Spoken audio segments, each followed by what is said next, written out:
belief is this state of being convinced that a proposition is true or likely true. It's everything that I try to do, I tend to view in the form of propositional reasoning.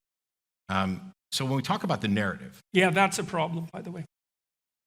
Okay. Yeah, well, you can't reduce the world to a set of propositions. Why not? Oh. Look. Show me something that is no true problem, in the world that is not a proposition. That like you an cannot explicit, put in the statable proposition? something that is demonstrably true that I could not put in a proposition. Oh, that's easy. Okay. Sure you want to go there? I'm not afraid of anything. Okay. Okay. If I'm wrong, I want to know I'm wrong. But Yeah. I'm trying to, for years I had this thing going where people would say, oh, and this is kind of what we're getting at from a different angle. I would say they would be afraid of what we would lose if we lost religion. And I basically said, demonstrate to me any benefit. Oh, you'd lose art and poetry and drama and narrative and Why? story. Are there no godless artists and poets? Well, there are artists and poets who think they're godless. So we might have crossed over into a problem area because no doubt. I can't draw for crap, although I do draw during the show. But one of the individuals who came to the show the other night handed me something that she had spent a great deal of time drawing. She's a wonderful artist. I'm very grateful to get it. And, while I pretend to read minds on stage, I constantly acknowledge that I can't actually read minds. So I can't tell you whether or not she actually believes in a God, but I can tell you that I actually don't believe in a God, and I could write But you act poetry. like you do. Huh? But you act like you do. That's why you didn't I want to act throw poor like- Sam off the stage. No, now you're making a claim. Okay, so I'm telling you I don't believe there's a God, and Yeah. your response to that is, I really do, because I have a moral sense. But my moral sense is utterly without any appeal to a God. Explicitly. Or implicitly. Maybe. The f- That's not so obvious. Okay, it's really See, because it's you easy. regard Sam Harris as an implicitly valuable entity. Because otherwise you just throw him off the stage. And then the question is, well, just exactly why is he an implicitly valuable entity? What's your metaphysics of that? I don't think he's implicitly valuable in the sense,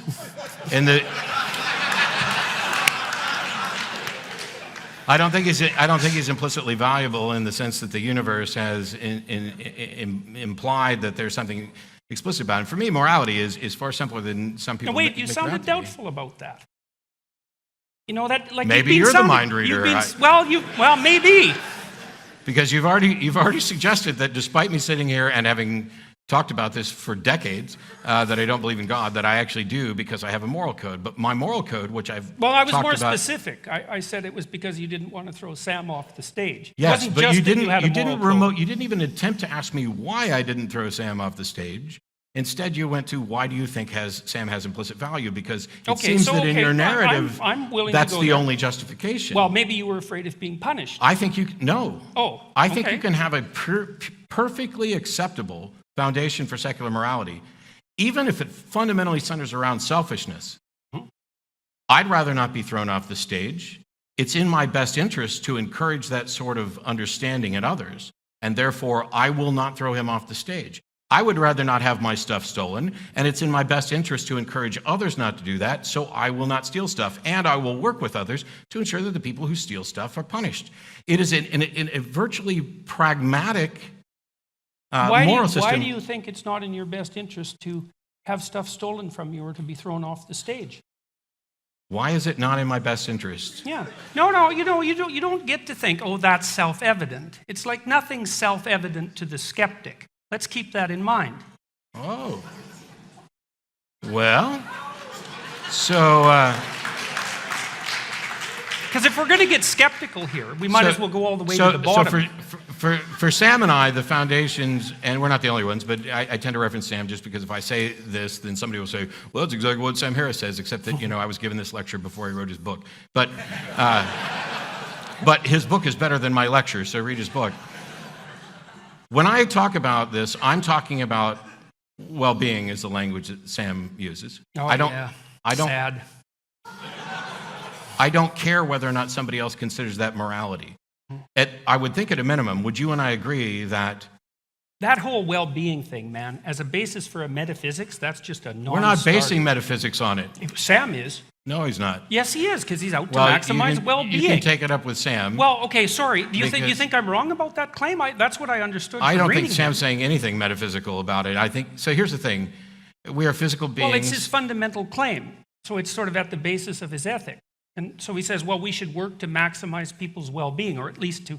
Well, he does a bit more than that, because he says we should minimize their suffering. He's not maximize, minimize in this sense of simple consequentialism. Let me do this. Okay.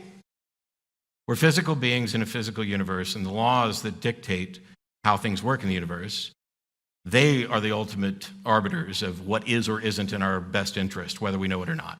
So, for example, so far as I can tell... Then why do you need free will? I don't think Why we do you need believe free in will. it then? Why do you attribute agency to things if the laws of the universe can get to that one point? Well, yeah, but there was a contradiction that was confusing me. Free will isn't relevant to this. It is if the laws of the universe are what are dictating what's good for us. No, because if you chop off my head, that is clearly not good for me. And it doesn't matter whether it was an act of free will or if it was my lawnmower. It's clearly not good for you because you think you're valuable and worth preserving. Yes. Okay, that's the issue. Why do you think you're valuable and worth preserving? Because I am the descendants of people who thought they were valuable and worth preserving, and the ones who didn't think that have killed themselves. But this is not a statement about... This is not a statement about intrinsic value. I don't know. Yes, I think it is. Okay, but I think it is. Okay.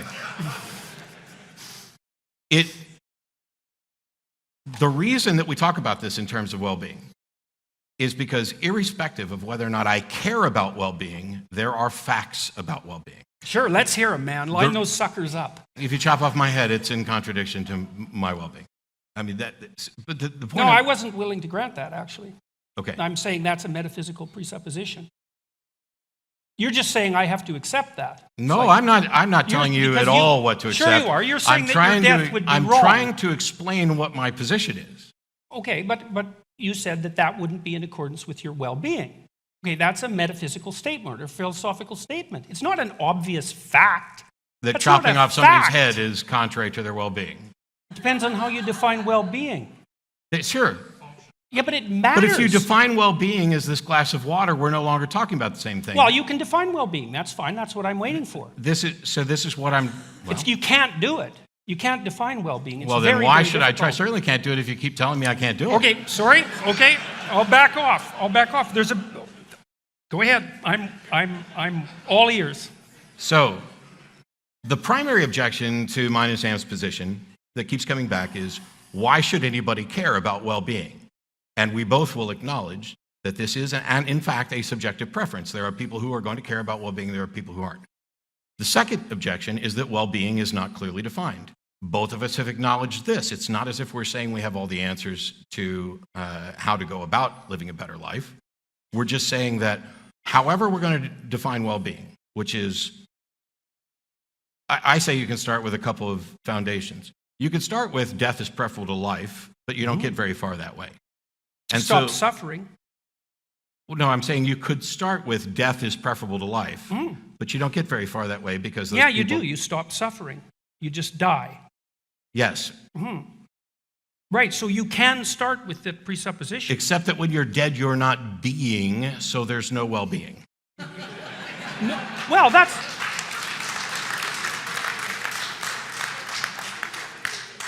That's not necessarily the case. If we're looking for the best things about our life, you can't say death is better. Yeah, you can. Well, I know that you can say it. People do all the time. They do. No, look. They can express their preference, but their this. preference can be wrong. How can it possibly be better for your life if you're dead? What if you, are a terminal burn victim with cancer? So this is the point that I was getting to. I am perfectly fine with the idea that for certain instances, there may be occasions that death is preferable to an individual over life. But when we're speaking in broader terms, if we're talking about let's create the best society we can, let's create the best quality of life we can for people, Death is not that across the board. That doesn't mean that there aren't individual exceptions. So the foundations that I started with, you could start with death is better than life, but blah, blah, blah. If you start with life is generally preferable to death, health is generally preferable to sickness, happiness is generally preferable to sadness, none of these are absolute locked in stone rules. From those things... Okay, so if you start with them. Yes, if you start... So you're not skeptical about those claims? Wow. Well, I'm asking... I came out and said that I wasn't going to be trying to straw man you left and right. And now every time I say something, you're like, oh, so you're not skeptical about that. Well, I'm trying to... I haven't gotten to... sorry, I'm not trying to attack you. I'm trying to understand where your argument begins. Well, it seems odd that you would come out with, so you're not skeptical about that. Well, that's a while question. I'm on my skepticism tour, while I'm in mid-sentence to describe that these are the general foundations that you start with. Okay, that's what I was asking. Those are... Okay, so, but what you're saying, if you're saying, correct me if I'm wrong. I'm not trying to be difficult. You're saying that those are your starting positions. Those are the things that you accept. I'm saying they can be. Faith. No. Oh, you have a rationale for them. Yes. Let's hear it. You already have. Life is generally preferable to death because we're talking about our life, and death is generally not in the interest of the living.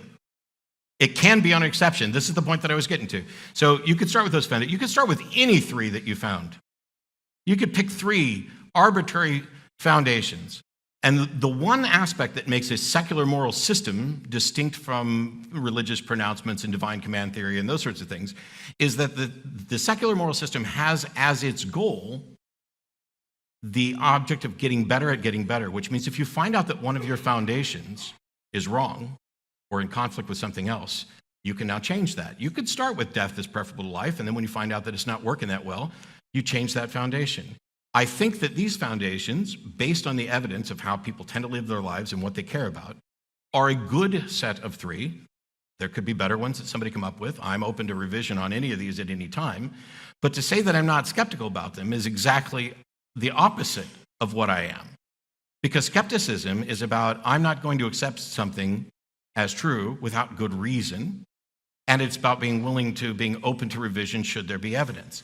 If you and I agree that we care about a good life isn't very well defined.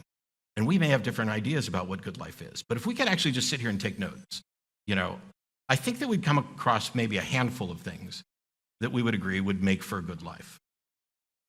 If we take those and compare them to the foundations of a secular moral system like what I'm describing, we can determine non-subjectively whether or not the list we've come up with are consistently approachable from that foundation.